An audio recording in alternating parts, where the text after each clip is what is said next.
मी पूजा Rathod. Jayadri Maharashtra news चॅनलमध्ये आपलं स्वागत आहे. पाहाव्यात आजच्या काही ठळक घडामोडी. गहिवरले कार्यकर्ते, पाणवले ग्रामस्थांचे डोळे.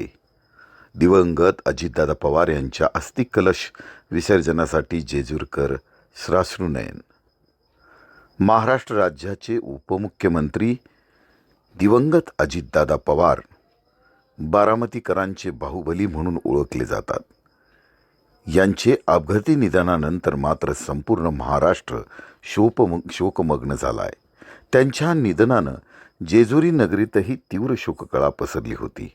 महाराष्ट्राचे कुलदैवत असलेल्या खंडोबाच्या जेजुरीशी अजितदादांचे स्नेहपूर्ण नाते असल्याने या दुःखद घटनेचा जेजुरीकरांवर देखील विशेष भावनिक परिणाम झाला.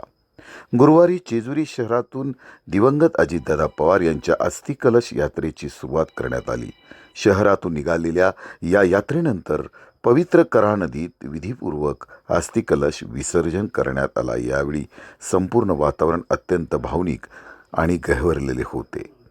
अस्थिकलश जेजुरीत दाखल होताच अनेकांच्या डोळ्यात अश्रू तरळले. जेजुरी नगरपालिकेचे नगराध्यक्ष जयदीप बारभाई यांचे डोळेही पाणवले. अनेक कार्यकर्ते आणि नागरिकांना अश्रू आवरणे कठीण झाले होते. या प्रसंगी राष्ट्रवादी काँग्रेसचे ज्येष्ठ कार्यकर्ते जालिंदर भाऊ कामते, माजी नगराध्यक्ष दिलीपदादा बारभाई, सासवड शहराचे माजी नगरसेवक वामन तात्या जगताप, माजी जेजुरीचे उपनगराध्यक्ष रमेश पयास, त्याचबरोबर नवनिर्वाचित उपाध्यक्ष गणेश नेकुडे, माजी नगराध्यक्ष रोहिदास कुंभार, शिवसेना शहराध्यक्ष विठ्ठल सोनोने, माजी नगराध्यक्ष साधनाताई दीडभाई, नवनिर्वाचित 17 नगरसेवक सह विविध पक्ष, संस्था आणि मंडळाचे ग्रामस्थ, मानकरी, खांदेकरी मोठ्या संख्येने उपस्थित होते. अस्थिकलश विसर्जनच्या वेळी जालिंदर भाऊ कामते, रोहिदास कुंभार आणि नगराध्यक्ष जयदीप बारभाई हे अक्षरशः गहिवरून रडत होते. दिवंगत अजितदादा पवार यांना जेजुरीकरांनी अश्रूंसह भावपूर्ण श्रद्धांजली अर्पण केली. जेजुरीविषयी दादांना आस्था होती, म्हणूनच ते म्हणायचे, बारामतीप्रमाणे जेजुरीचाही विकास करू, असे ते नेहमी सांगायचे. त्यांच्या आठवणींना उजाळा देत जेजुरकर हुंदके देत होते. आता विकासाच्या नव्या वाटा अजितदादांच्या स्मृतीतून पुन्हा पुढे सरकतील अशी आशा आपण व्यक्त करूया. प्रतिनिधी विजयकुमार हरिश्चंद्रे, जयाद्री महाराष्ट्र न्यूज, जेजुरी. आदरणीय दिवंगत दादा,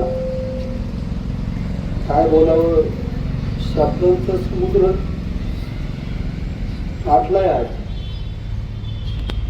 त्यांच्या भावनेतून,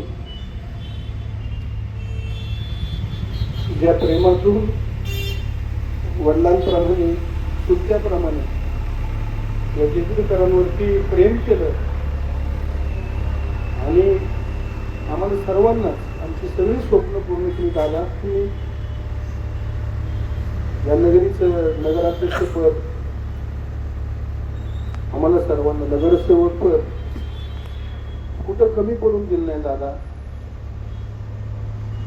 कसा संवाद साधावा, आता तुमच्याशी कसा पत्र व्यवहार करावा, कुठल्या माध्यमात करावा, मोबाईल करावा, फोन करावा, काय करावं दादा, परत आम्ही तुमच्याशी संवाद साधून हे मिळवलेलं यश, ही कारकीर्द, हे कौतुक, हे कुणाची बोलणी खाऊ दादा. फार मोठा प्रश्न मला आणि माझ्यासारख्या असंख्य कार्यकर्त्यांना या ठिकाणी पडलं नाही दादा. माझा संवाद जर तुम्ही कुठून ऐकत असताल, जिथं कुठं असताल, आम्हाला पोरके करू नका.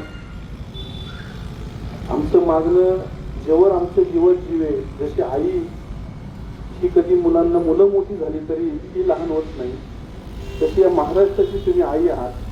दादा जरी तुमचं नाव असलं तरी आम्ही पोरके झालेलो आहे. आमची आई तुम्ही आहात. आम्ही कितीही मोठे झालो, वयाने झालो, या जगात असलो नसलो तरी आमचं मागणं हे शेवटपर्यंत तुमच्यापर्यंत असणार आहे. जिथं कुठं आहात तिथून आम्हाला, या महाराष्ट्राला, या खंडाळ्याच्या जेजुरीला लक्ष ठेवा. तुमच्या आत्म्यास चिरशांती लागू दादा. ओम शांती.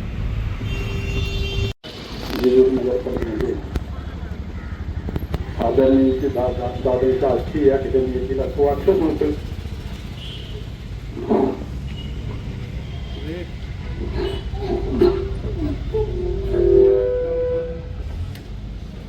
दादांनी आमच्या राज्या जेजुरीच्या सर्व कार्यकर्त्यांना सोडून गेले. वाईट वाटतं. दादा तुम्ही परत या, पण तुमच्या आठवणी कायम आमच्या आठवणीत हृदयात राहतील. दादा तुम्ही गेला आहात, तर तुमचं जे स्वप्न होतं तिथे जे कार्यकर्ते आहेत आमचे जेजुरी नगरपालिकेमध्ये, नगराध्यक्ष, आमचे मार्गदर्शक राष्ट्रवादीचे काँग्रेसचे दिलीपदादा बारबाई, नगराध्यक्ष जयजी बारबाई, उपनगराध्यक्ष गणेश निकोडे आणि सर्वच नगरसेवक, दादा तुमच्या शब्दाला कुठेही वाळी लावून देणार नाही एवढे ग्वाही देतो मी. दादा परत या, परत या एवढंच तुम्हाला शुभेच्छा आदरांजली वाटतो.